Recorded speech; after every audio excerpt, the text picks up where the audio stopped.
Assalamualaikum warahmatullahi wabarakatuh. Pada hari ini, saya akan menyampaikan materi pertama untuk mata pelajaran praktikum akuntansi lembaga untuk kelas 11, yaitu konsep dasar akuntansi pemerintahan daerah. Sebelum saya menyampaikan materi, saya akan menyampaikan tata tertib pembelajaran daring mata pelajaran praktikum akuntansi lembaga terlebih dahulu.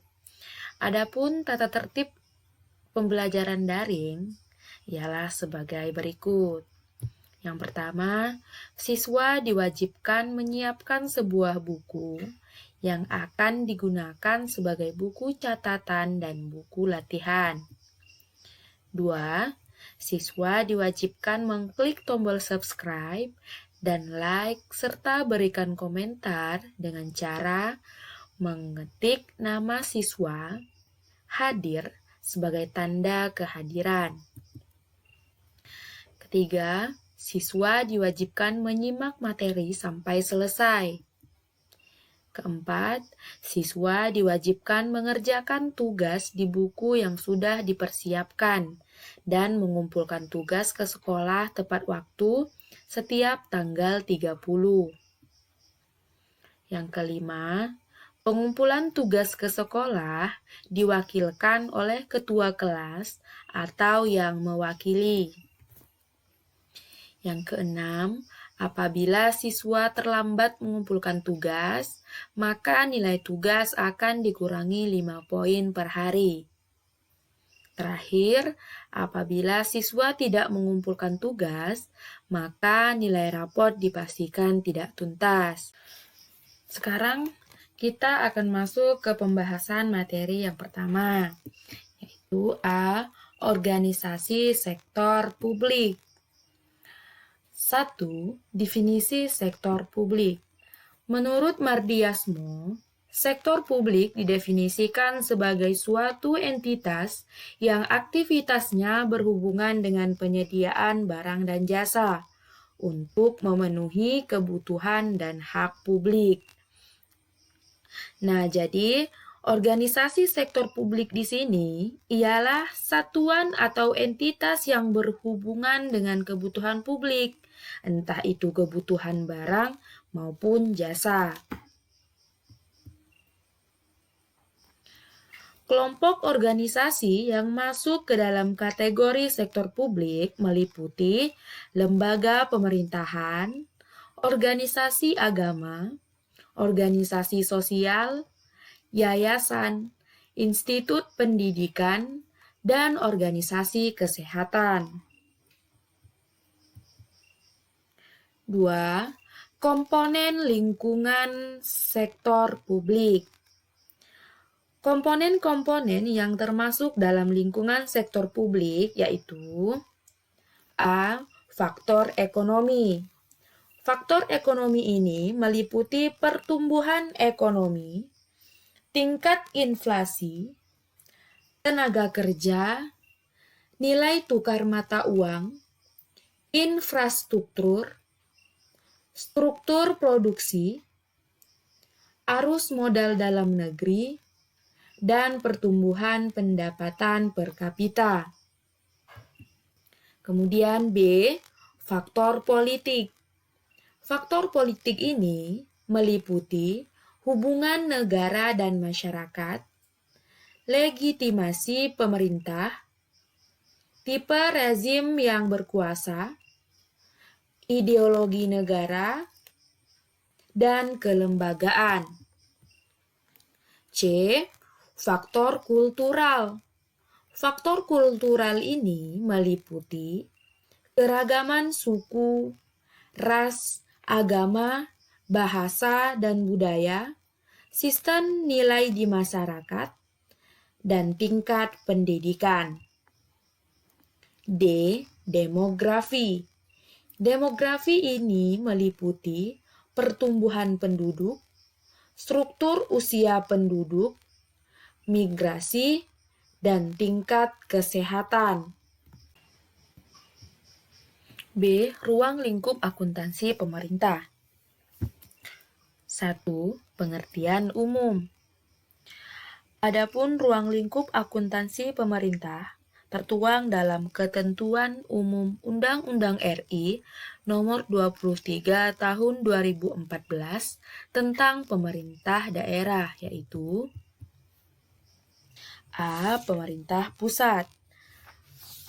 Pemerintah pusat ialah Presiden Republik Indonesia yang memegang kekuasaan pemerintahan negara Republik Indonesia yang dibantu oleh Wakil Presiden dan Menteri, sebagaimana dimaksud dalam Undang-Undang Dasar Negara Republik Indonesia tahun 1945. B. Pemerintah daerah.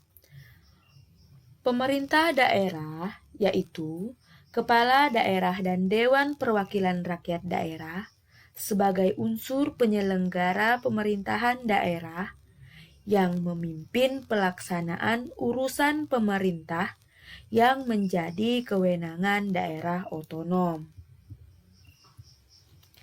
C. Urusan pemerintah. Urusan pemerintah ialah kekuasaan pemerintah yang menjadi kewenangan presiden, yang pelaksanaannya dilakukan oleh Kementerian Negara dan penyelenggaraan pemerintah daerah untuk melindungi, melayani, memberdayakan, dan mensejahterakan masyarakat. D. Otonomi daerah.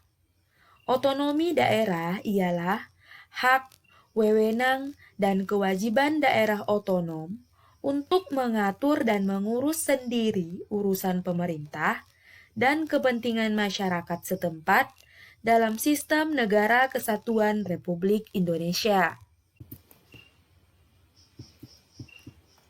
E.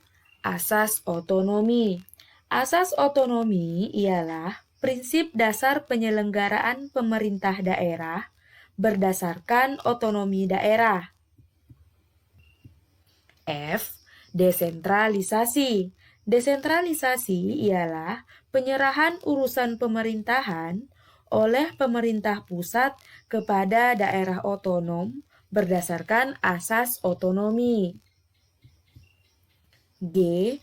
Dekonsentrasi adalah pelimpahan sebagian urusan pemerintahan yang menjadi kewenangan pemerintah pusat kepada gubernur sebagai wakil pemerintah pusat, kepada instansi vertikal di wilayah tertentu, dan atau kepada gubernur dan bupati atau wali kota sebagai penanggung jawab urusan pemerintah umum. H. Instansi vertikal.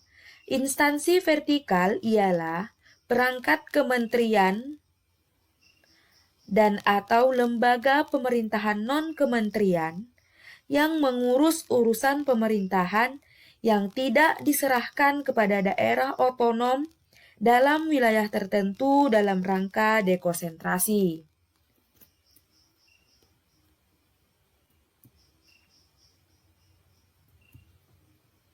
Dua, akuntansi pemerintah. Menurut Revison Baswir, akuntansi pemerintahan merupakan bidang akuntansi yang berkaitan dengan lembaga pemerintahan dan lembaga-lembaga yang bertujuan untuk tidak mencari laba. Nah, jadi akuntansi pemerintah ini tidak bertujuan untuk mencari atau memperoleh laba. Karena akuntansi pemerintah ini berhubungan dengan pemenuhan kebutuhan publik, seperti kebutuhan infrastruktur atau fasilitas umum. 3. Karakteristik akuntansi pemerintah. Karakteristik akuntansi pemerintah antara lain sebagai berikut. A. Pemerintah tidak berorientasi laba. Oleh karena itu, dalam akuntansi pemerintah tidak ada laporan laba rugi.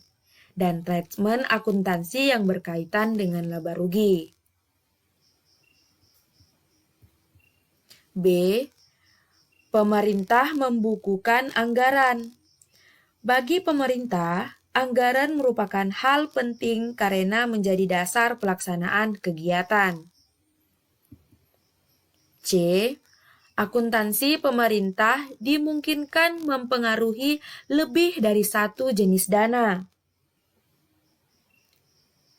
Volume transaksi dari setiap jenis dana dalam akuntansi pemerintah sangat banyak, sehingga perlu dibentuk satu dana tersendiri.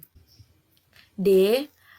Akuntansi pemerintah akan membukukan pengeluaran modal, misalnya untuk membangun gedung dan mengadakan kendaraan dalam perkiraan neraca dan laporan operasional.